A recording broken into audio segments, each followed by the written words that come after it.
We begin tonight with the president's solicitation of re-election campaign help from Ukraine.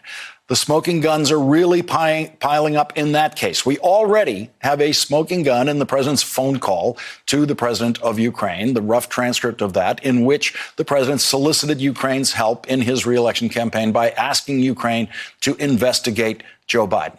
Once again today, the president publicly solicited help from Ukraine by publicly asking Ukraine to investigate Joe Biden. So that's a second smoking gun on the Ukraine case.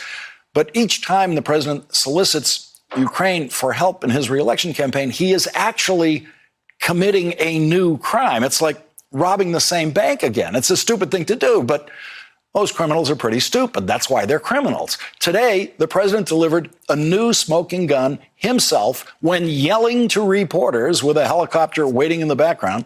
The president once again asked Ukraine to help in his re-election campaign. And for good measure, he threw in China, too, and asked China to help in his re-election campaign by investigating Joe Biden. The president seems to think that if he is announcing something in public, then it cannot be a crime, cannot be an impeachable offense. It's like a bank robber thinking that if he yells over the sound of his getaway helicopter while he is robbing the bank, then it's legal. The president obviously watched this program and others last night where we emphasized that he had absolutely no answer, no defense, when he was asked yesterday by White House reporter Jeff Mason what he wanted the president of Ukraine to do on that now famous phone call. Donald Trump got completely flustered in the face of that question yesterday, and he no doubt got enraged watching our coverage of his desperately clumsy inability to answer that question, ending with him absurdly asking the reporter, "Are you talking to me?" So Donald Trump apparently decided overnight to show us just how strong his answer to that question could be, and in the process, he managed to commit a few more crimes. Here is Donald Trump today, in the face of that question, deciding to confidently confess to a crime. President, what exactly did you hope Zelensky would do about the Bidens after your phone call? Exactly. Well, I would think that if they were honest about it, they'd start a major investigation into the Bidens. Now, that was criminal enough. That was impeachable enough, but he wasn't finished. He really wanted to show us just how hard he worked on that answer overnight. So he kept going, and he said this.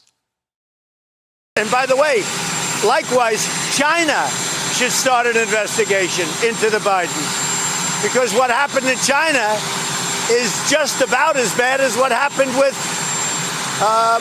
Ukraine. The president went on to lie incessantly about Joe Biden. We will not give him the pleasure of spreading those lies here. And we have so many developments on the Ukraine case today that we won't even get to that new Trump smoking gun about China until later in the hour. While the president was committing crimes and impeachable offenses on live TV, Kurt Volker was giving over 9 hours of under oath testimony to 3 House committees working on the impeachment of the president. It was a deposition behind closed doors, but some elements of Kurt Volker's testimony have found their way into the New York Times tonight. Kurt Volker resigned last week as the State Department's special envoy to Ukraine. It's not at all clear why this State Department needed an envoy to Ukraine when we already had an ambassador to Ukraine. But it seems one of Kurt Volker's missions was to translate Trump to the new Ukrainian president. That means Kurt Volker was in frequent contact with Bill Taylor, who became, in effect, the acting ambassador in Ukraine after Donald Trump removed an ambassador who Rudy Giuliani did not find to be cooperative enough in his Ukraine schemes that were designed to force Ukraine to help the Trump campaign by investigating Joe Biden. The New York Times reports this smoking gun in Kurt Volker's under oath testimony today. He disclosed a set of texts in September in which Bill Taylor, the top American diplomat in Ukraine, alluded to Mr. Trump's decision earlier in the summer to freeze a military aid package to the country. He told Mr. Sondland and Mr. Volker, "I think it's crazy to withhold security assistance for help with a political campaign." That is a very smoky gun in writing. A member of the Trump administration's diplomatic corps, the highest ranking diplomat in Ukraine, puts the Trump crime in writing in a text. I think it's crazy to withhold security assistance for help with a political campaign. It's all there. Everything you need is right there in that text. Secretary of State Mike Pompeo is blocking Gordon Sondland, who is the other person who is on that text, from testifying under oath to the House. Gordon Sondland is the United States ambassador to the European Union.